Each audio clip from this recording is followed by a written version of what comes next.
Mi madre me pidió ayuda para comprar una casa pequeña donde pudiera vivir tranquila. Yo acepté pagar la entrada y asumir parte de la hipoteca, pero en la notaría descubrí que la propiedad iba a quedar a nombre de mi hermano menor. Ese día no perdí una casa. Perdí la última excusa para seguir creyendo que mi familia no me veía como una billetera. Me llamo Daniel. Tengo 37 años y durante casi toda mi vida fui el hijo responsable. No el favorito. No el más protegido. No el que recibía paciencia infinita.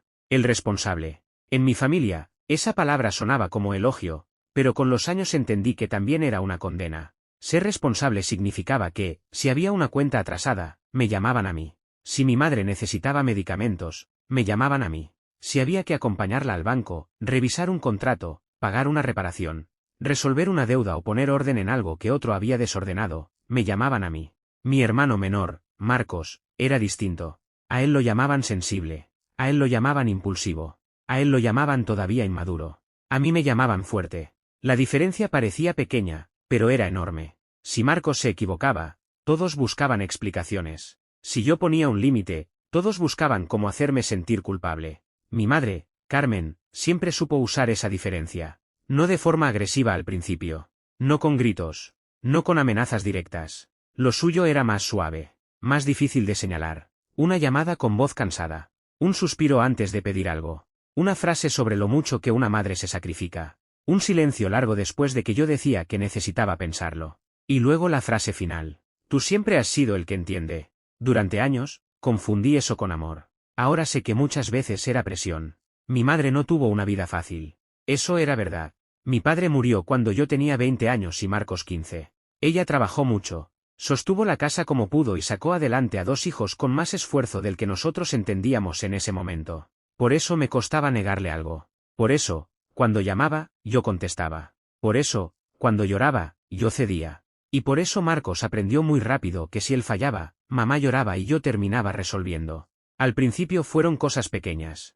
Una factura de luz. Un atraso del alquiler. Un arreglo del coche de mi madre. Un préstamo para Marcos porque solo necesitaba aguantar hasta el próximo sueldo. Después fueron cosas más grandes. Una deuda de Marcos con una tarjeta. Una mudanza. Un depósito para un apartamento que él abandonó meses después. Un curso que nunca terminó. Una reparación que supuestamente le permitiría trabajar mejor. Aunque 2 semanas después renunció a ese trabajo porque el ambiente era pesado. Yo pagaba, prestaba, adelantaba, completaba. No porque me sobrara. Nunca me sobró. Trabajaba en una empresa de logística. Ganaba bien, sí, pero no era rico. Tenía ahorros porque había aprendido a decirme que no a muchas cosas. No cambiaba de coche por gusto. No viajaba cada año. No gastaba más de lo que tenía. Había logrado comprar un apartamento pequeño con una hipoteca manejable y llevaba años intentando construir una vida ordenada. Mi madre usaba esa vida ordenada como argumento. Tú ya tienes estabilidad. Tú tienes tu apartamento. Tú sabes manejar el dinero. Tú no estás como Marcos. Cada frase significaba lo mismo. Tú puedes perder un poco más. Marcos, en cambio, siempre estaba intentando levantarse. A los 32 años seguía viviendo con mi madre. Trabajaba por temporadas, prometía proyectos, hablaba de negocios que nunca empezaban. Se enojaba si alguien le preguntaba por dinero y se ofendía si yo mencionaba responsabilidades. Para mi madre, Marcos era el hijo que había que proteger. Yo era el hijo al que se le podía pedir. La llamada de la casa llegó un jueves por la noche. Yo estaba terminando de cenar cuando mi madre llamó. Su voz venía baja, cansada, de esas voces que ya traen una petición escondida. Daniel, ¿tienes un minuto? Claro, mamá. ¿Pasó algo? Suspiró. Estoy cansada, hijo. No respondí de inmediato. Con mi madre, esa frase podía significar muchas cosas. ¿Te sientes mal? No, no. No es salud. Es la casa. El alquiler volvió a subir. Me froté la frente. ¿Cuánto? Me dijo la cifra. Era alta, pero no imposible. Podemos revisar opciones. Tal vez buscar algo más pequeño. Eso pensé. Pero estoy cansada de mudarme, Daniel. Cansada de depender de dueños, de contratos, de aumentos. De no saber si el año que viene me van a pedir que me vaya. La escuché en silencio. Yo solo quiero un lugar donde envejecer tranquila. Una casita pequeña. Nada lujoso. 2 habitaciones, cerca del centro de salud, con una cocina decente. Algo mío. Algo seguro. La palabra seguro me tocó. Mi madre había pasado años viviendo con miedo a no llegar a fin de mes. Yo lo sabía. Lo había visto. Había sido testigo de sus sacrificios. ¿Estás pensando en comprar? Hay una casa. ¿Pequeña? No es perfecta, pero para mí sería suficiente. ¿La viste? Sí, con Marcos. Ahí apareció la primera sombra. Con Marcos. Él vive conmigo, Daniel. Es normal que opine. No dije que no. Sé cómo suenas cuando hablas de tu hermano. No entré en eso. ¿Cuánto cuesta? Me dio la cifra. No era una mansión. Tampoco era barata. Pero con una entrada fuerte y una hipoteca larga, podía ser posible. ¿Y tú cuánto podrías pagar al mes? Una parte. No toda. Y Marcos. Silencio. Mamá. Él ayudaría cuando pueda. Cerré los ojos. Cuando pueda. La frase favorita de la casa. Marcos siempre ayudaba cuando podía, y curiosamente casi nunca podía. Necesito números reales. No quiero que esto se convierta en una discusión de contabilidad. Comprar una casa es contabilidad. Es mi vejez, Daniel. Ahí estaba. La primera puñalada suave. No estoy diciendo que no. Solo necesito entender el plan. Su tono cambió un poco. Más dulce. Si tú me ayudaras con la entrada y una parte de la cuota, yo podría asumir el resto. No sería para siempre. Marcos también pondría algo cuando se estabilice. ¿Cuánto necesitas de entrada? Me lo dijo. Me quedé callado. Era casi todo lo que yo tenía apartado para amortizar mi propia hipoteca y quizá cambiar de coche el año siguiente. No era dinero suelto. Era dinero que me había costado años guardar. Sé que es mucho, dijo mi madre. Por eso me da vergüenza pedirlo. No digas eso. Pero no tengo a quien más acudir. Esa frase siempre aparecía cuando ya no quería que yo pensara, sino que sintiera. No tengo a quien más acudir. Miré mi mesa, mis cuentas, mi vida ordenada a base de renuncias. Déjame revisar mis números. Claro, hijo. Pero no colgó. Esperó. Como si la respuesta tuviera que llegar esa misma noche. Mamá, necesito revisar. Sí, claro. Perdona. No quiero presionarte. Presionarme era exactamente lo que estaba haciendo. Pero yo todavía quería creer que era necesidad, no manipulación. Los siguientes días hice cálculos. Revisé ahorros. Hablé con el banco. Calculé cuánto podía aportar sin destruirme. Si pagaba la entrada, tendría que aplazar varios planes. Si asumía una parte mensual de la hipoteca, tendría que reducir gastos durante años. Si algo salía mal, mi capacidad para responder a mis propias emergencias quedaría más débil. Pero pensaba en mi madre, en su edad, en su alquiler, en sus mudanzas, en esa frase de querer envejecer tranquila. Y cedí. La llamé el domingo. Voy a ayudarte. Del otro lado escuché un sollozo. Hijo, pero necesitamos hacerlo bien. Sí, claro. Quiero ver todos los documentos. Por supuesto. Quiero saber cómo será la hipoteca. Claro. Y quiero que quede todo formalizado. Nada de acuerdos de palabra. Hubo una pausa breve. ¿Formalizado cómo? Si voy a poner la entrada y parte de la cuota, necesito aparecer de alguna forma. Como copropietario, como prestamista, como lo que corresponda. Hay que hablarlo con el notario o el banco. Otra pausa. Hijo, no compliquemos algo bonito. Esa fue la primera señal real. No la escuché como debía. No es complicar. Es protegernos todos. La casa sería para mí. Por eso. Para que tú estés tranquila y para que no haya problemas después. ¿Exacto? Para evitar problemas futuros. Dijo esa frase con una seguridad extraña. En ese momento no entendí por qué me molestó. Después lo entendería. Mi madre empezó a moverse rápido. Demasiado rápido. Me mandó fotos de la casa, pero no documentos completos. Me habló del gestor, pero no me copió en todos los correos. Decía que el vendedor tenía prisa, que había otros interesados, que si no avanzábamos podíamos perder la oportunidad.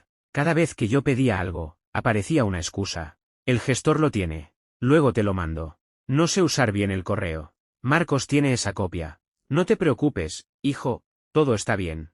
Marcos empezó a actuar como si la casa ya fuera suya. La primera vez que fuimos a verla juntos, él caminaba por los cuartos hablando de qué pared podía tirar, dónde pondría un escritorio, qué espacio usaría para sus cosas. Esta habitación me sirve, comentó, señalando la segunda. Lo miré. ¿Te sirve para qué? Para dormir, mientras me organizo. Vas a vivir aquí. Mi madre intervino rápido. Daniel, él vive conmigo ahora. No voy a echarlo a la calle. No dije eso. Marcos sonrió. Tranquilo, hermano. No te voy a robar la casa. La frase sonó a broma. No me reí. Estoy preguntando porque necesito saber quién vivirá aquí y quién pagará. Marcos levantó las manos. Ahí está. Siempre el dinero. Estamos hablando de una hipoteca. Sí, sí, tú eres el adulto serio. Mi madre se puso nerviosa. No empiecen. No estoy empezando. Solo quiero claridad.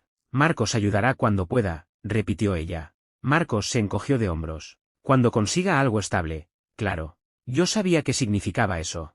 Nada. Pero me repetí que la casa era para mi madre. No para Marcos. Para mi madre. Ese pensamiento me permitió seguir. Mi familia extendida se enteró pronto. No sé quién les contó, aunque lo imagino.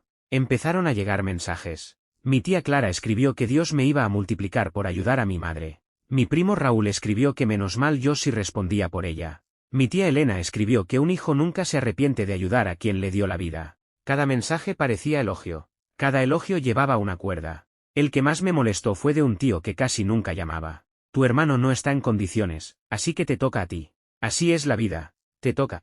Como si mi esfuerzo fuera una deuda natural. Como si Marcos no estuviera en condiciones por una tragedia inevitable y no por años de decisiones flojas. Yo no respondí a casi nadie. Seguí con los trámites. Transferí una parte pequeña para reservar la operación, con la condición de que el resto se entregaría en la firma. Preparé el pago grande para la entrada. Hablé con mi banco para organizar el aporte mensual. Dejé por escrito a mi madre que necesitaba revisar la escritura final antes de firmar. Ella respondió con una frase breve. Sí, hijo, todo está en orden. Confía en mí. Confía en mí. La frase más peligrosa cuando alguien no quiere mostrar papeles. Una semana antes de la firma ocurrió algo que debió detenerme. Llegué a casa de mi madre para llevarla a una cita médica. La puerta estaba entreabierta. Escuché a Marcos hablando por teléfono en la cocina. Después de firmar ya queda seguro. Sí, mamá está tranquila con eso. Daniel va a poner la entrada, pero la idea es evitar líos después. Me quedé quieto en el pasillo. Marcos bajó la voz cuando me vio. Te llamo luego. Entré. Que queda seguro después de firmar. Se puso pálido apenas un segundo. Luego sonrió. La casa, obvio. ¿Qué líos? ¿Líos de papeles, Daniel? No seas intenso. Mi madre apareció desde el fondo. ¿Ya llegaste? Sí. Marcos estaba diciendo que después de firmar todo quedaba seguro. Ella miró a Marcos. Luego a mí. Claro. Seguro para todos. ¿Qué significa eso? Que ya no voy a tener que preocuparme por alquileres. Y lo de evitar líos. Mi madre soltó una risa forzada. Ay, hijo, formas de hablar. No insistí. O no lo suficiente. Porque parte de mí no quería descubrir algo. Esa es una verdad incómoda. A veces uno ignora señales no porque no las vea, sino porque verlas por completo obligaría a tomar una decisión que todavía duele. El día de la notaría llegó un martes. Yo pedí permiso en el trabajo. Mi madre me llamó temprano para confirmar la hora. Su voz sonaba nerviosa, pero yo pensé que era emoción. ¿Tienes el cheque? Sí. ¿Y tu identificación? Sí, mamá. No llegues tarde. No voy a llegar tarde. Marcos ya está conmigo. Claro, Marcos. Cuando llegué, ellos estaban sentados juntos. Mi madre llevaba una carpeta apretada contra el pecho. Marcos miraba el celular con una tranquilidad que me irritó. Yo tenía los documentos en una carpeta y el cheque guardado. Hola, hijo, dijo mi madre, levantándose para abrazarme. Su abrazo fue fuerte. Demasiado. Como si quisiera impedir que yo me moviera después. ¿Todo bien? Sí, claro. Marcos me dio una palmada en el hombro. Día importante. Sí, mamá por fin va a tener casa. Lo dijo mirando hacia otro lado. El gestor llegó poco después. Era un hombre rápido, de esos que hablan como si todos ya supieran lo importante. Saludó a mi madre, saludó a Marcos, me saludó a mí al final. Perfecto, estamos todos. Esa frase ya sonó rara. Pasamos a una sala. El notario empezó a revisar documentos. Yo escuchaba con atención, aunque varias cosas eran técnicas. Se habló del inmueble, del vendedor, del precio, de la forma de pago, de la hipoteca. Hasta ahí, todo normal. Entonces el notario leyó una parte que me hizo levantar la cabeza. Comparece como comprador don Marcos. No terminó la frase. Perdón, interrumpí. Todos me miraron. ¿Por qué Marcos aparece como comprador? Mi madre se quedó inmóvil. Marcos bajó el celular. El gestor aclaró la garganta. Según la documentación presentada, la propiedad quedará a nombre de don Marcos. Sentí que el cuerpo se me enfriaba de golpe. No, la casa es para mi madre. El notario miró los papeles. La señora Carmen no figura como compradora principal en esta escritura. Giré hacia mi madre. ¿Qué es esto? Ella apretó la carpeta. Daniel, no hagas esto aquí. ¿Qué es esto? Marcos intervino. Tranquilo. No cambia nada. Lo miré. Como que no cambia nada. La casa es para mamá. Pero el dueño serías tú. Es una formalidad. Me reí. No por gracia. Por incredulidad. Una formalidad. Mi madre habló rápido. Hijo, escúchame. Es para evitar problemas futuros. Ahí estaba otra vez. La misma frase. Ahora con su verdadero significado. ¿Qué problemas? Si algo me pasa, tu hermano no tendrá dónde vivir. ¿Y yo qué tendría? Tú ya tienes tu vida hecha. Sentí que cada palabra me confirmaba años de patrón. Mamá, yo iba a pagar la entrada. Lo sé, hijo, y siempre te lo voy a agradecer. Y parte de la hipoteca. Para ayudarme a mí. Pero la casa quedaría a nombre de Marcos. Porque él vive conmigo. No, porque ustedes decidieron que yo pagara y él fuera dueño. Marcos se inclinó hacia adelante. No lo pongas así. ¿Cómo quieres que lo ponga? Mamá necesita seguridad. Entonces la propiedad debería estar a nombre de mamá. Mi madre negó con la cabeza. A mi edad eso puede traer trámites después. Impuestos. Herencias. Conflictos. ¿Conflictos con quién? Nadie respondió. Conmigo. Mi madre empezó a llorar. Yo solo quería hacer las cosas fáciles. Fáciles para Marcos. Para la familia. No uses esa palabra. El gestor se movió incómodo. Quizá convendría que lo conversen unos minutos. No, lo vamos a conversar ahora. Antes de que alguien pretenda que esto es normal. Mi madre bajó la voz. Daniel, por favor. La gente está mirando. Debieron pensar en eso antes de ocultarme quién sería el dueño. Marcos soltó una frase rápida. Nadie te ocultó nada. Lo miré fijo. Entonces dime cuándo pensaban decírmelo. Silencio. Antes o después de que entregara el cheque. Marcos apretó la mandíbula. Estás haciendo un drama. Estoy leyendo los papeles. Mi madre lloraba más. Yo sabía que si te lo decía antes, ibas a ponerte así. La frase hizo que todo se detuviera. Incluso ella pareció darse cuenta tarde. Entonces sabías que estaba mal. No, sabía que lo ibas a malinterpretar. No hay nada que malinterpretar. Me pediste ayuda para comprar tu casa. Pero el documento dice que estoy financiando la propiedad de Marcos. La casa iba a ser para todos. ¿Dónde dice eso? Mi madre no respondió. ¿Dónde está mi nombre? Nada. ¿Dónde está tu nombre como dueña? Nada. ¿Dónde está el acuerdo que dice que mi aporte se reconoce? El gestor miró sus papeles. Mi madre bajó la cabeza. Marcos habló con una calma que me dio rabia. No necesitas aparecer en todo para confiar en tu familia. Ahí sentí una claridad que casi me dio calma. Mi dinero si necesitaba aparecer, ¿verdad? Daniel, mi cheque si tenía que estar aquí. No seas cruel. Cruel es traerme a una notaría esperando que la vergüenza me obligue a firmar. El notario mantuvo una neutralidad profesional, pero ya no fingía que aquello era un trámite normal. Yo tomé mi carpeta. Mi madre se levantó de golpe. No, hijo. Espera. No voy a firmar. Por favor. No voy a pagar una casa que otro va a poseer. Marcos se levantó también. Vas a dejar a mamá sin casa por orgullo. Si tú vas a ser dueño, tú pagas. Yo no tengo cómo. Entonces no eres comprador. Eres beneficiario. Mi madre sollozó. Después de todo lo que hice por ti. Ese golpe sí me dolió. Porque todavía era mi madre. Todavía veía a la mujer que trabajó turnos dobles, que me llevó al médico cuando era niño, que se quitó cosas para darnos de comer. Pero también veía a la mujer que me había sentado allí con un cheque en la mano para comprarle una casa a mi hermano sin decirlo. Las dos eran verdad. Y por primera vez entendí que una verdad no borraba la otra. Te amo, mamá. Pero no voy a financiar una mentira. Marcos soltó una risa amarga. ¡Qué miserable! Lo miré. No, miserable habría sido dejar que firmara sin entender lo que estaba pagando. Guardé el cheque. Mi madre intentó tomarme del brazo. Daniel, por favor. No me humilles así.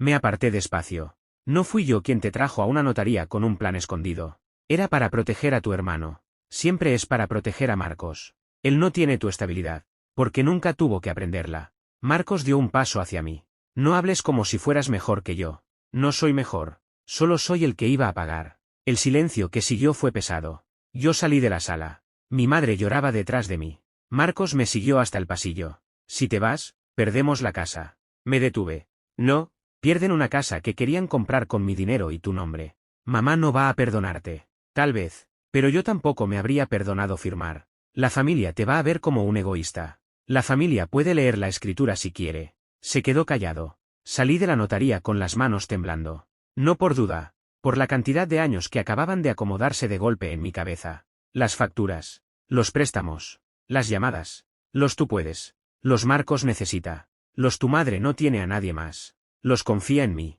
Todo había llevado a esa sala. A ese documento. A ese nombre que no era el mío ni el de mi madre. Marcos. El protegido. El que no podía pagar. El que no podía sostener un trabajo. El que, sin embargo, estaba a punto de convertirse en dueño de una casa financiada por mí. Llegué al coche, me senté y respiré. El teléfono empezó a sonar antes de que encendiera el motor. Mi madre. No contesté. Marcos. No contesté. Mi tía Clara. No contesté. Luego llegaron mensajes. Mamá está destruida. No puedo creer que hicieras eso.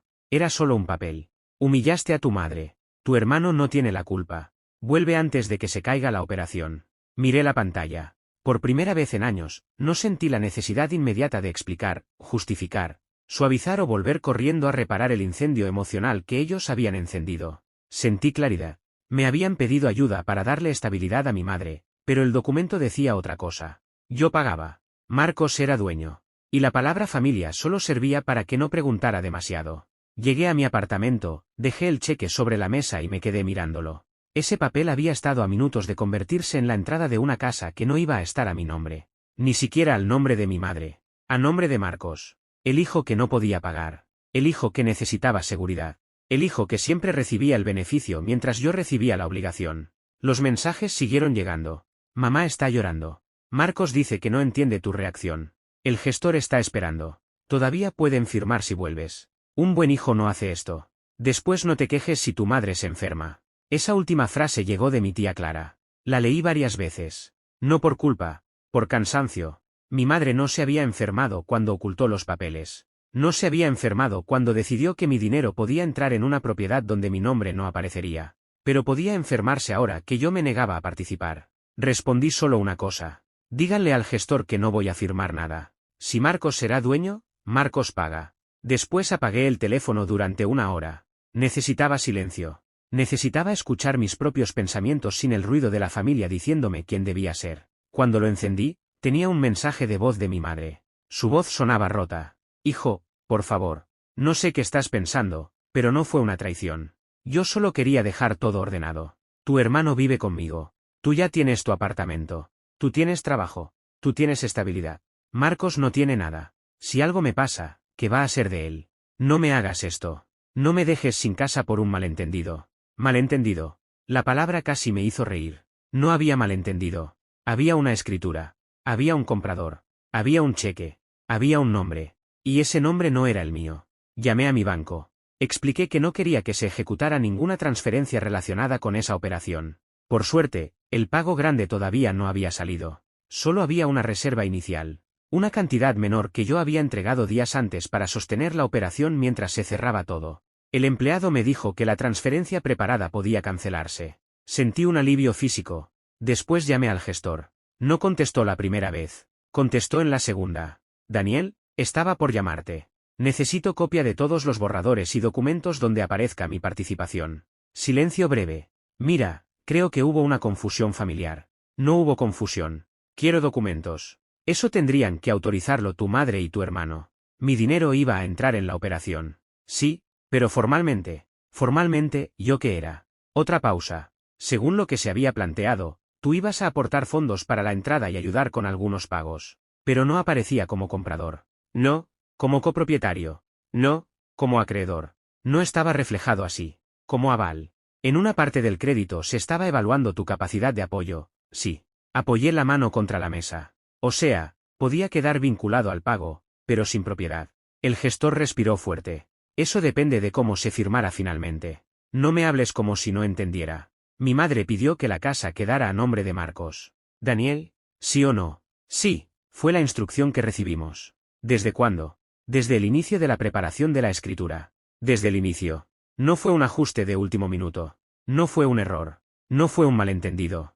Desde el inicio. Y alguien pensaba decírmelo antes de que me sentara a firmar. El gestor no respondió. No hizo falta. Gracias. No voy a participar en esa compra. Cualquier documento relacionado conmigo queda sin efecto hasta que yo lo revise con un abogado. Entiendo. Y envíeme por correo lo que pueda enviarme legalmente. Colgué. Me senté otra vez. Sentía rabia, pero era una rabia distinta. No era explosiva. Era fría. Organizada. Útil. Durante años me habían llamado desconfiado cada vez que pedía claridad.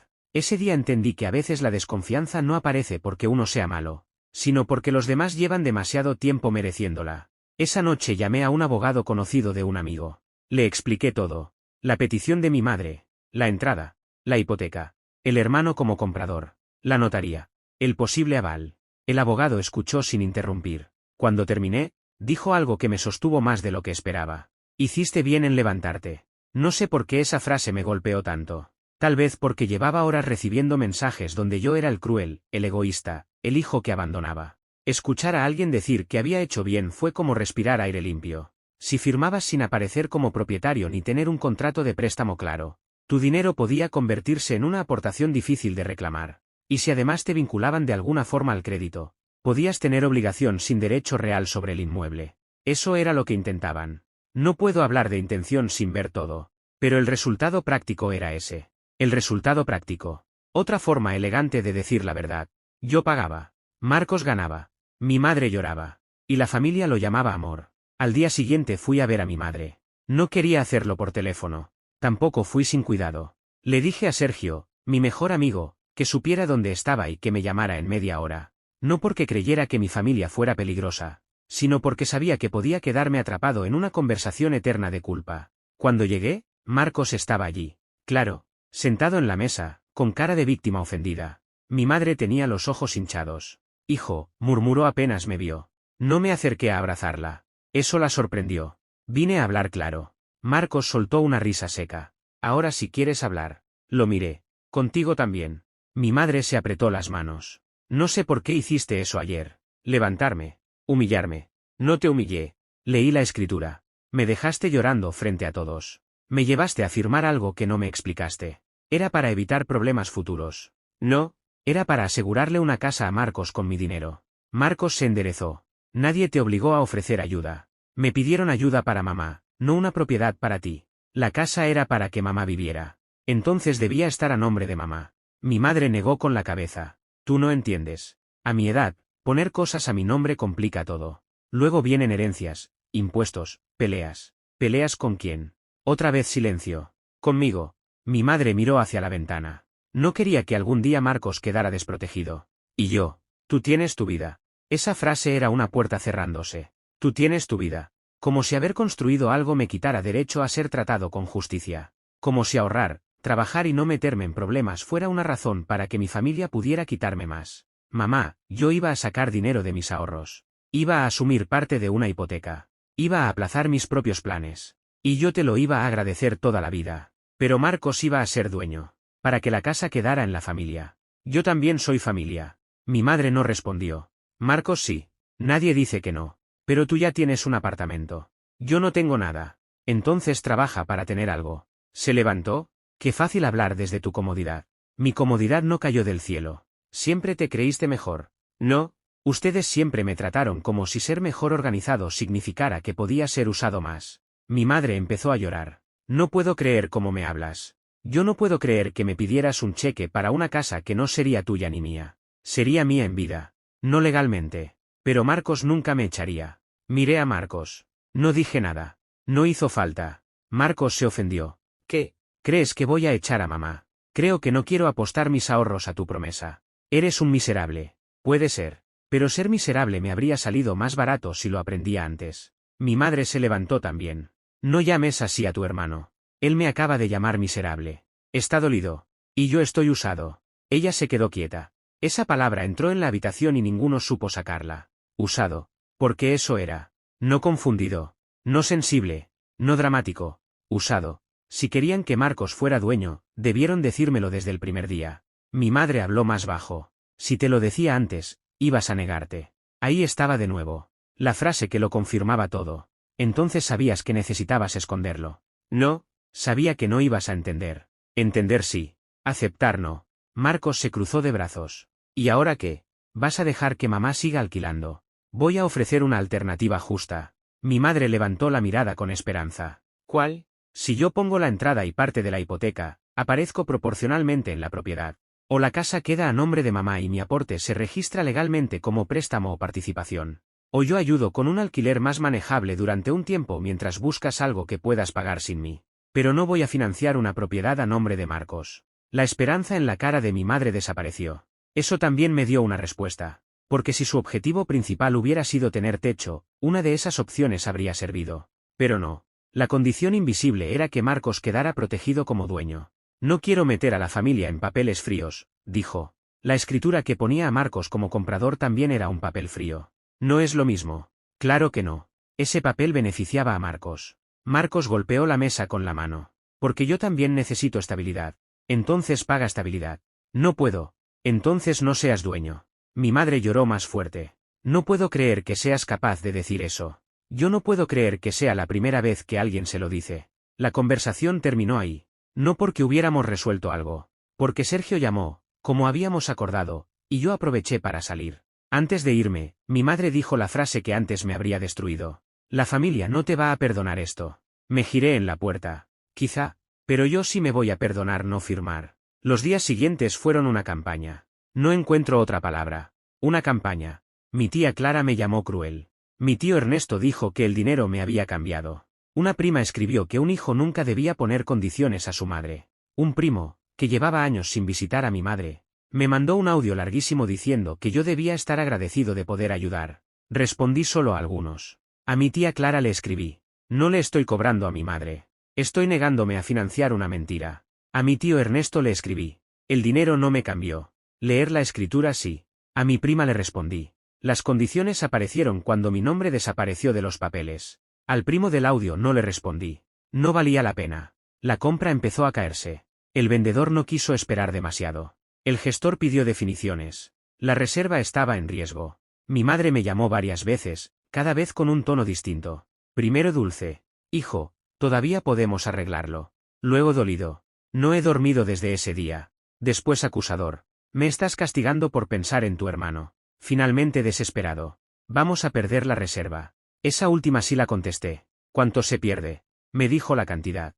Era desagradable, pero no ruinosa. Yo pagué parte de esa reserva. Entonces sabes lo que duele perderla. Sí, y aún así vas a dejar que pase. Prefiero perder una reserva que comprarle una casa a Marcos sin querer. No era para Marcos. La escritura decía Marcos. Eres frío. No, estoy usando los mismos documentos que ustedes querían que ignorara. Mi madre sollozó. Yo solo intentaba proteger a mi hijo. La frase me salió antes de poder suavizarla. ¿A cuál? Silencio. Porque yo también soy tu hijo. No respondió. Eso dolió más que cualquier grito. Ese mismo día recibí un correo del gestor con algunos documentos. No todo, pero suficiente. Allí estaban los borradores, la estructura de compra, el comprador, la forma prevista de pago y una nota interna donde se mencionaba mi aporte como ayuda familiar no reembolsable. Ayuda familiar no reembolsable. Me quedé mirando esas palabras. No reembolsable. Ni siquiera habían considerado que yo pudiera querer recuperar algo. Ni siquiera habían escrito préstamo. Ni participación. Ni acuerdo. Ayuda. Como si el lenguaje pudiera lavar la trampa. Le reenvié el correo al abogado. Su respuesta fue breve. No firmes nada relacionado con esta operación. Guarda todo. Lo guardé. También imprimí. No porque quisiera demandar a mi madre. Porque necesitaba pruebas para mí. Para esos días en que la culpa intentara reescribir lo sucedido. Para cuando alguien dijera que yo exageré. Para cuando mi madre volviera a llorar y mi memoria empezara a buscar excusas. No, ahí estaba. Ayuda familiar no reembolsable. Comprador, Marcos. La casa se cayó una semana después. Perdimos la reserva. Mi madre me dejó un mensaje de voz llorando. No sé cómo pudiste. Era mi oportunidad. Era mi tranquilidad. Me dejaste sin nada. Yo escuché el mensaje sentado en mi coche. Me dolió. Por supuesto que me dolió. No era un extraño quien lloraba. Era mi madre. Pero esa vez no confundí dolor con obligación. Le respondí por escrito. No te dejé sin nada. Dejé de pagar una casa que ustedes ya habían decidido quitarme de las manos antes de comprarla. Sigo dispuesto a ayudarte a buscar una opción justa y clara, pero no a financiar una propiedad para Marcos. No respondió durante 2 días. Marcos sí. Espero que estés contento. Mamá está destruida. Todo por tu ego. Le contesté. Si querías ser dueño, debiste conseguir el dinero. Respondió con insultos. Lo bloqueé. No fue dramático. No sentí liberación inmediata. Solo silencio. Y ese silencio fue mejor que seguir leyendo a un adulto explicándome por qué mi dinero debía resolver su vida. Pasaron 3 semanas antes de que mi madre aceptara hablar de otra opción. Nos encontramos en un café. Esta vez fui con una carpeta. Ella lo notó. Ahora vienes con documentos para hablar con tu madre. Sí, se ofendió. Qué triste. Triste fue descubrir en una notaría que mi aporte era ayuda familiar no reembolsable. Se quedó helada. ¿Dónde viste eso? En los documentos del gestor. Yo no escribí eso. Pero lo aceptaste. No sabía que decía así. Sabías que Marcos aparecía como comprador. No respondió. Entonces sabías lo importante. Le mostré una propuesta sencilla. Ayuda limitada para alquiler durante 6 meses. Pago directo al arrendador, no a Marcos. Búsqueda de una vivienda más barata. Nada de créditos a nombre de otros. Nada de avales. Nada de aportes sin contrato. Mi madre leyó en silencio. Parece un trato con una desconocida. No, parece un trato con alguien que aprendió. ¿Aprendió qué? Que amar a su madre no significa firmar a ciegas. Sus ojos se llenaron de lágrimas. Yo nunca quise hacerte daño. Quizá no, pero sí quisiste beneficiarte de mi confianza sin decirme toda la verdad. Quería que Marcos estuviera protegido. Lo sé, es que él no es como tú. Ese ha sido el problema toda la vida. Mi madre frunció el ceño. ¿Qué quieres decir? Que a Marcos lo protegiste de las consecuencias. A mí me convertiste en consecuencia. La frase le dolió. Lo vi, pero no la retiré. Cada vez que él no pagaba, yo pagaba. Cada vez que él fallaba, yo entendía. Cada vez que él necesitaba, yo cedía. Y cuando por fin ibas a comprar una casa con mi ayuda, tu preocupación principal fue que él quedara protegido como dueño. Es tu hermano. Y yo soy tu hijo. Otra vez ese silencio. Pero esta vez mi madre no pudo esconderse detrás de una llamada, ni de Marcos, ni de la notaría. Estaba frente a mí. Con papeles. Con hechos. No sé cómo arreglar esto, dijo. No empieza con arreglar. Empieza con admitir. ¿Admitir qué? Que me ibas a dejar pagar algo que no iba a tener derecho a reclamar. Porque pensé que tú no lo necesitarías. Esa es la parte que no entiendes. No importa si lo necesitaba. Era mío. Mi madre lloró en silencio. No la consolé de inmediato. Ese fue otro aprendizaje. Antes, sus lágrimas cerraban toda conversación. Ahora dejé que existieran sin entregar mi postura como sacrificio. Voy a aceptar ayudarte con el alquiler 6 meses. Después revisamos. Si Marcos vive contigo, también tendrá que aportar. Si no aporta, esa no será mi responsabilidad. Él no puede ahora.